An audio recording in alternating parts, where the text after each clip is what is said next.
अगर आप भी तैयारी कर रहे हैं यूपी टेट की परीक्षा की तो यह क्लास आपके लिए उपयोगी होने वाली क्योंकि यूट्यूब पर पहली बार आपको फ्री प्रैक्टिस बैच हमारे द्वारा प्रोवाइड की जा रही है।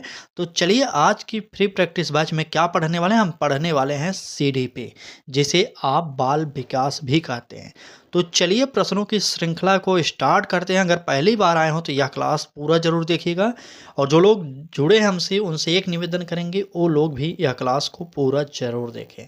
चलिए आज की क्लास को हम रैपिड फायर तरीके से देखने वाले हैं क्योंकि क्लास बहुत ही एग्जैक्ट पॉइंट पर आधारित है, क्योंकि पॉइंट टू पॉइंट यहाँ पर प्रश्न पूछे गए हैं और जो भी उत्तर होगा हम तुरंत प्रश्न और उत्तर पढ़ते हुए आगे बढ़ेंगे।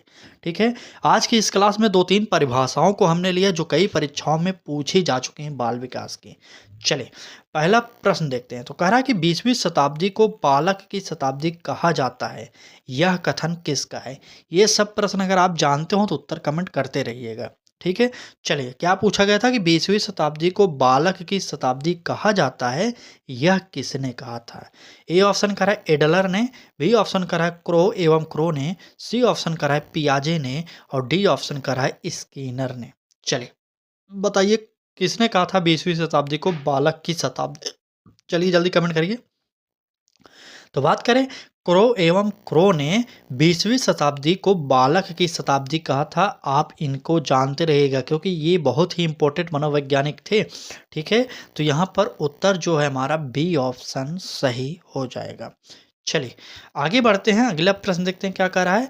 अगले प्रश्न में कहा जा रहा है बाल व्यवहार में परिवर्तन निम्न में से किसके द्वारा किया जाता है। ए ऑप्शन कह रहा है प्रेरणा, बी ऑप्शन कह रहा है रुचि, सी ऑप्शन कह रहा है सहयोग, और डी ऑप्शन कह रहा है सुझाव। चलिए बताइए कि बाल व्यवहार में परिवर्तन निम्न में से किसके द्वारा किया जाता है। तो बात करें बाल व्यवहार में परिवर्तन किसके द्वारा किया जाएगा तो उत्तर क्या होगा। तो बिल्कुल सही उत्तर होगा हमारा प्रेरणा। ठीक है, क्योंकि बालक को मोटिवेशन की ज़रूरत होती है, छोटे बालकों को उनको और मोटिवेट करने की ज़रूरत है, तभी वो क्या उनमें परिवर्तन होता है जल्दी से। ठीक है, तो यहाँ पर इस प्रश्न का उत्तर हमारा ए ऑप्शन सही हो जाएगा। रुचि नहीं होगा, सहयोग नहीं होगा, सुझाव नहीं होगा, इसलिए प्रेरणा सही हो जाएगा। ठीक है, चलिए आगे बढ़ते हैं, अगला प्रश्न देखते हैं क्या कह रहा है। अगले प्रश्न में कहा जा रहा है कि निम्नलिखित में से किसको बालक की प्रथम पाठशाला कहा गया है। ए ऑप्शन करें वातावरण, बी ऑप्शन करें विद्यालय, सी ऑप्शन करें समाज, और डी ऑप्शन करें परिवार।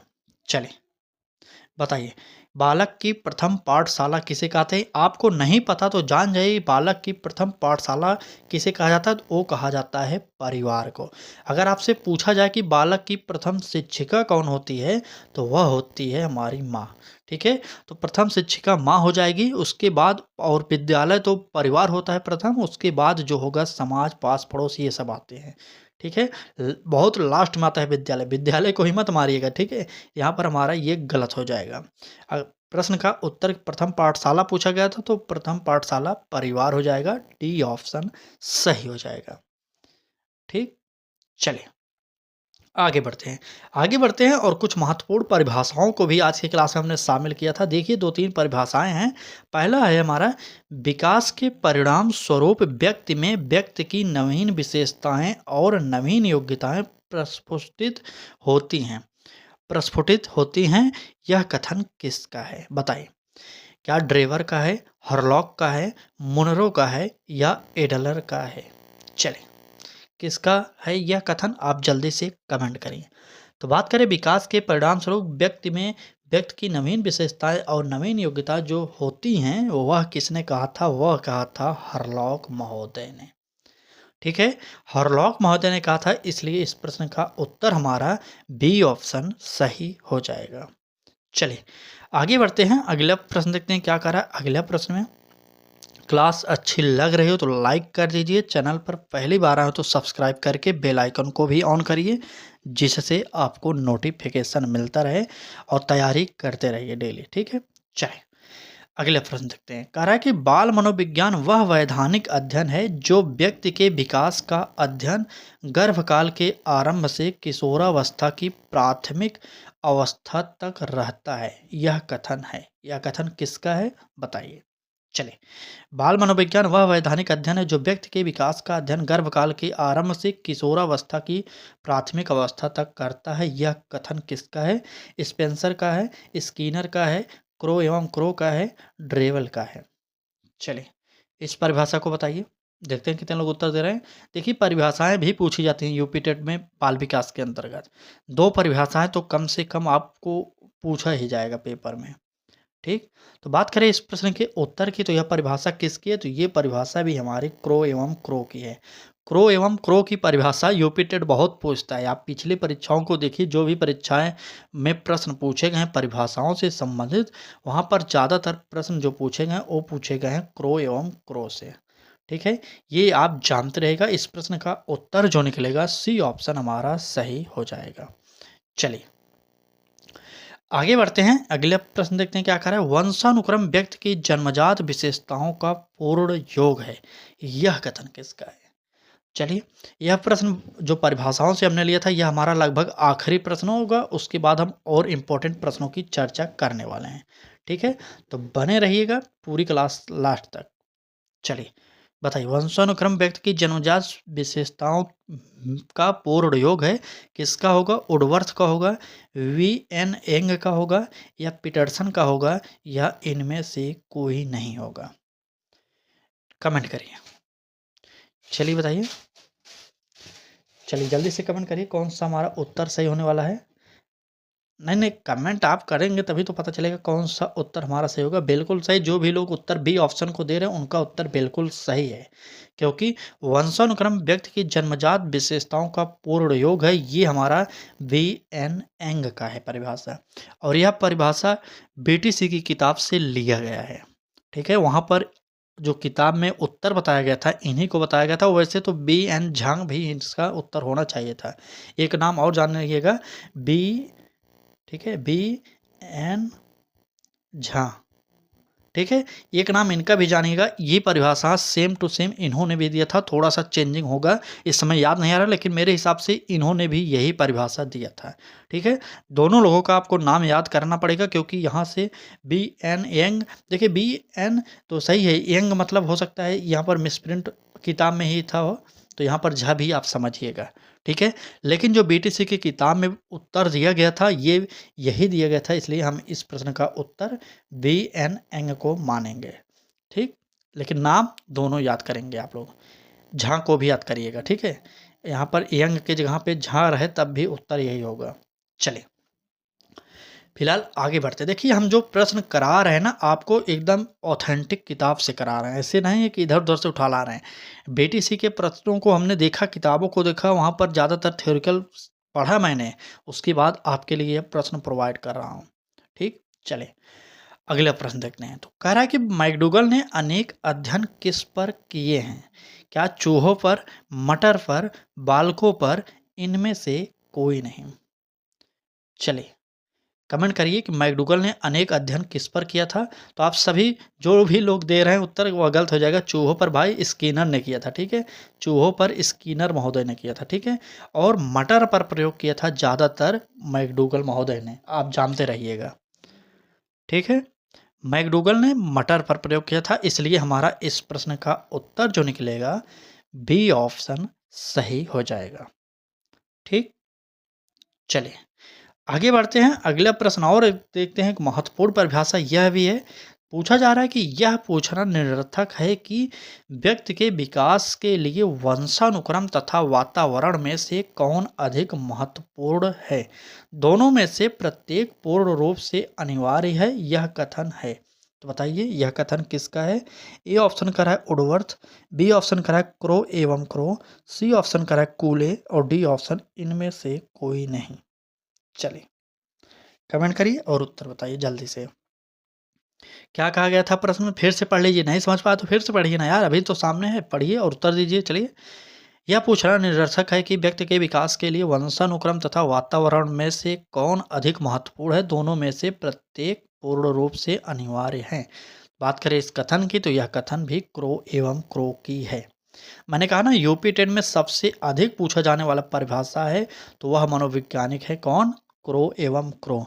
इनकी परिभाषा बहुत ही अधिक पूछी जाती है यूपी टेट में। ठीक है, इनको याद करिएगा आप लोग। चलिए अगला प्रश्न देखते हैं क्या कह रहा है हमारा अगला प्रश्न। तो कहा जा रहा है कि परिपक्वता पर किसका प्रभाव पड़ता है, ये बताइए परिपक्वता पर प्रभाव किसका पड़ेगा। ए ऑप्शन कर रहा है अभ्यास का, बी ऑप्शन कर रहा है वातावरण का, सी ऑप्शन कर रहा है चेतना का और डी ऑप्शन कर रहा है शारीरिक क्रिया का। चलिए कमेंट करिए जल्दी से कौन सा उत्तर यहाँ पर हमारा सही होने वाला है। तो बात करें परिपक्वता पर किसका प्रभाव सबसे अधिक पड़ता है, तो अभ्यास का तो उतना प्रभाव नहीं पड़ेगा, चेतना का नहीं, शारीरिक क्रिया का नहीं, लेकिन सबसे ज़्यादा प्रभाव जो पड़ता है वह पड़ता है वातावरण का। ठीक है, तो सबसे अधिक परिपक्वता का प्रभाव पड़ेगा वातावरण पे, यहाँ पर हमारा बी ऑप्शन सही हो जाएगा। ठीक, चलिए आगे बढ़ते हैं अगला प्रश्न देखते हैं क्या कह रहा है। अगले प्रश्न में कहा जा रहा है कि मनोविज्ञान बच्चों के विकास का अध्ययन करता है। कैसे करेगा, जन्म से बाल्यावस्था तक, जन्म से किशोरावस्था तक, गर्भावस्था से किशोरावस्था तक, केवल गर्भावस्था तक। चलिए बताइए मनोविज्ञान बच्चों के विकास का अध्ययन कहाँ तक करता है, कमेंट करिए जल्दी से बताते रहिए। तो सरल प्रश्न है यार, आप बता सकते हैं। देखिए अगर बात करें क्या केवल गर्भावस्था तक ही मनोविज्ञान बच्चों का अध्ययन करता है, बिल्कुल नहीं, यह गलत हो जाएगा। गर्भावस्था से किशोरावस्था तक यह क्या होगा बताइए, जल्दी से बताइए, जल्दी से। जन्म से किशोरावस्था तक बिल्कुल सही, हमारा उत्तर जो होने वाला वो होने वाला है बी ऑप्शन, जन्म से किशोरावस्था तक। बाल विकास जो होता है, मनोविज्ञान जो होता है बालक का अध्ययन जन्म से किशोरावस्था तक करता है। वैसे कहीं कहीं पर कई किताबों में गर्भावस्था से किशोरावस्था को भी माना जाता है, लेकिन मैंने बताया कि आज की जो क्लास है हमारी पूरी की पूरी प्रश्नों की श्रृंखला वह हमने डीएलएड की किताबों से उठाया, बीटीसी जिसे आप कहते हैं। ठीक है, तो यहाँ पर जो उत्तर दिया गया था, तो वहाँ पर उत्तर दिया गया था हमारा बी ऑप्शन, जन्म से किशोरावस्था। ठीक है, चलिए आगे बढ़ते हैं। अगला प्रश्न देखते हैं। तो कह रहा है कि सफल शिक्षक वही है जो बच्चों के विषय में क्या करता हो, कम जानकारी रखता है, अधूरी जानकारी रखता है, संपूर्ण जानकारी रखता है या इनमें से कोई नहीं। तो आप इसका तो उत्तर बता ही सकते हैं, आप एक टीचर बनने जा रहे हैं तो आप तो इस प्रकार के प्रश्नों को सही साबित कर ही सकते हो, तो बताइए। चलिए सफल शिक्षक कौन होता है, बिल्कुल सही हमारा उत्तर जो होगा, देखिए यहाँ पर सिंपल सा पता चल रहा है कि कम जानकारी बच्चों के बारे में रखेंगे तो आप सफल कैसे होंगे। ठीक है, अधूरी जानकारी रखेंगे तब भी आप सफल शिक्षक नहीं बनेंगे, लेकिन अगर आप संपूर्ण जानकारी बच्चे के बारे में रख रहे हैं तो यहाँ पर हमारा आप सफल शिक्षक हों यह साबित हो रहा है। ठीक है, चलिए आगे बढ़ते हैं अगला प्रश्न देखते हैं क्या कह रहा है अगले प्रश्न में। तो कहा जा रहा है कि बाल्यकालीन शिक्षा की जानकारी हमें कहाँ से मिलती है। ए ऑप्शन करें समाज शास्त्र द्वारा, बी ऑप्शन करें तर्क शास्त्र द्वारा, सी ऑप्शन करें मनोविज्ञान द्वारा और डी ऑप्शन करें इनमें से कोई नहीं। चलिए जल्दी से बताइए कि बाल्यकालीन शिक्षा की जानकारी हमें कहाँ से मिलता है। देखिए कहाँ से मिलते, किस में मिलते, देखिए समाज शास्त्र से मिलेगा नहीं, तर्क शास्त्र में मिलेगा नहीं, इनमें से कोई होगा नहीं, लेकिन मनोविज्ञान में बाल्यकालीन का वर्णन किया गया है। मनोविज्ञान का ही पार्ट है हमारा बाल विकास। ठीक है, ये जानते रहिएगा आप लोग। ठीक, तो यहाँ पर इस प्रश्न का उत्तर जो निकलेगा हमारा क्या होगा, सी ऑप्शन सही हो जाएगा। ठीक, चलिए आगे बढ़ते हैं अगला प्रश्न देखते हैं क्या कह रहा है। अगले प्रश्न में कहा जा रहा है कि बाल विकास की अवस्थाएं होती हैं, कितनी अवस्था, 3 अवस्था, 4 अवस्था, 2 अवस्था, 5 अवस्था। चलिए बताइए बाल विकास की अवस्थाएं कितनी होंगी। तो आप सब जानते हैं कि बाल विकास की अवस्थाओं को पूछा जा रहा है, तो यहाँ पर हमारा उत्तर जो होगा 3 ऑप्शन सही हो जाएगा। 3 किस में है, तो ए ऑप्शन में 3 है, तो यहाँ पर हमारा यही सही हो जाएगा, ए ऑप्शन इस प्रश्न का। ठीक है, चलिए ए ऑप्शन सही करेंगे। अगर क्लास अच्छी लग रही हो तो लाइक ज़रूर करिएगा। अगर आप भी चाहते हैं कि हमारे साथ फ्री प्रैक्टिस बैच से तैयारी करना, तो आप चैनल को सब्सक्राइब भी करिएगा। ठीक है, और डेली सुबह 10 बजे हमारी लाइव क्लासेज होती है, उसे अटेंड जरूर करिए। चलिए आगे बढ़ें, बताइए आगे बढ़ते हैं अगले प्रश्न देखें। बिल्कुल चलिए आगे बढ़ गए। तो यहाँ पर प्रश्न में कहा जा रहा है कि बुद्धि के आधार पर प्रतिभावान बालक होते हैं। देखिए प्रश्न बहुत ही सरल है और बहुत ही अच्छा समावेशी शिक्षा का यह प्रश्न है। पूछा गया कि बुद्धि के आधार पर प्रतिभावान प्रकार के बच्चे होते हैं। किस प्रकार के होते हैं बालक प्रतिभावान, ये आपसे पूछा जा रहा है। ए ऑप्शन करा तीव्र बुद्धि, बी ऑप्शन करा श्रवण दोष, सी ऑप्शन करा सामान्य बुद्धि और डी ऑप्शन दृष्टि दोष। चलिए जल्दी से कमेंट करिए। कमेंट करिए बुद्धि के आधार पर प्रतिभावान बालक जो होंगे किस प्रकार के होंगे। तो उत्तर जो होगा हमारा आप लोग कमेंट करके बताते रहिए आप लोग। देखिए यहाँ पर सिंपल सा दृष्टि दोष अगर बालक है तो वह प्रतिभावान बालक की सूची में तो आएगा नहीं, क्योंकि कुछ ना कुछ कमियां उसमें रहेंगी। और समान बुद्धि का बालक तो प्रतिभावान आता नहीं, ये तो आप भी जानते हैं। श्रवण दोष मतलब प्रतिभावान बालक के अंदर तो इस प्रकार के दोष होंगे ही नहीं।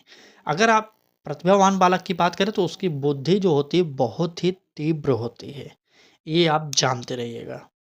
ठीक है, तो इसलिए हमारा इस प्रश्न का जो उत्तर निकलेगा ए ऑप्शन सही हो जाएगा। ठीक, चलिए यहाँ जो भी प्रश्न आपको कराए जा रहे हैं परीक्षा में 100% आने की चांसेज हैं।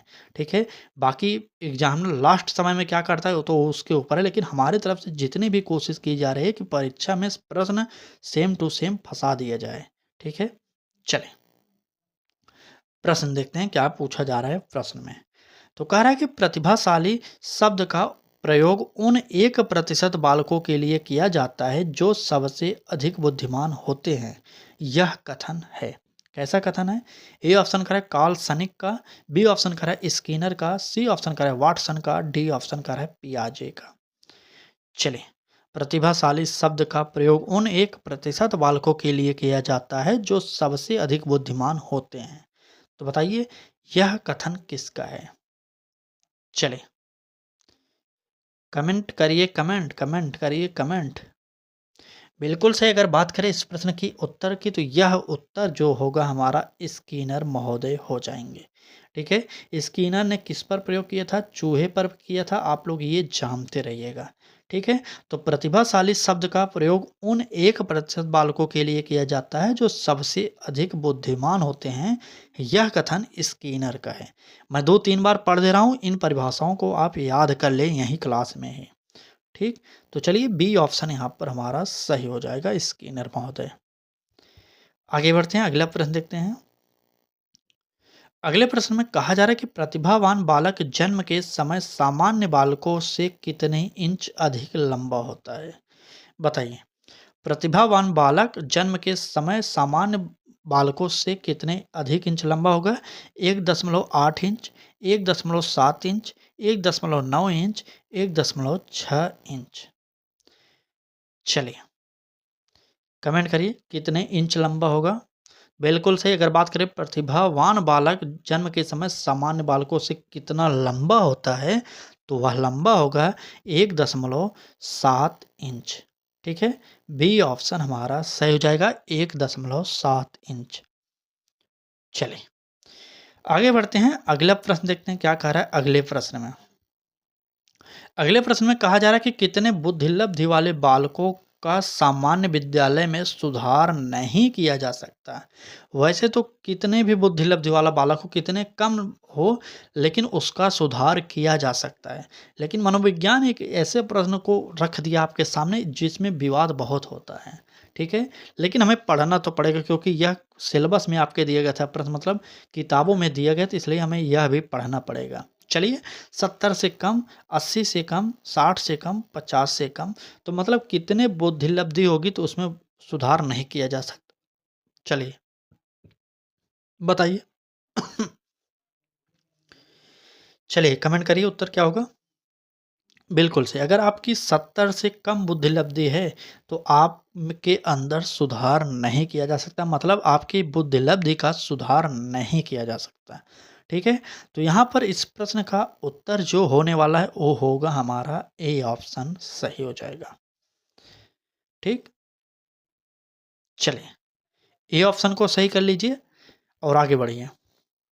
आज की क्लास में बस इतने ही प्रश्न थे। क्लास अच्छी लगी हो तो लाइक कर दीजिएगा, चैनल पर पहली बार आए हो तो सब्सक्राइब कर लीजिए और बेल आइकन को ऑन करिए, क्योंकि यहाँ पर आपको यूपी टेट के सभी सब्जेक्टों की फ्री प्रैक्टिस बैच प्रोवाइड की जा रही है, चाहे बात करें हिंदी की, बात करें ईबीएस की, बात करें सीडीपी की, ठीक है, बात करें संस्कृत की, तो सभी को हम धीरे-धीरे कवर कर रहे हैं और आपको फ्री में पढ़ाया जा रहा है, एक भी रुपया आपका यहाँ नहीं लगेगा, तो डेली क्लासेस अटेंड करिए, ठीक है? चलिए, क्लास कैसी लगी ये कमेंट करके आप ज़रूर बताइएगा। हिंदी की बेहतरीन क्लासेज हमारे चैनल पर आपको मिल जाएँगी, हिंदी की टेंशन मत लीजिए।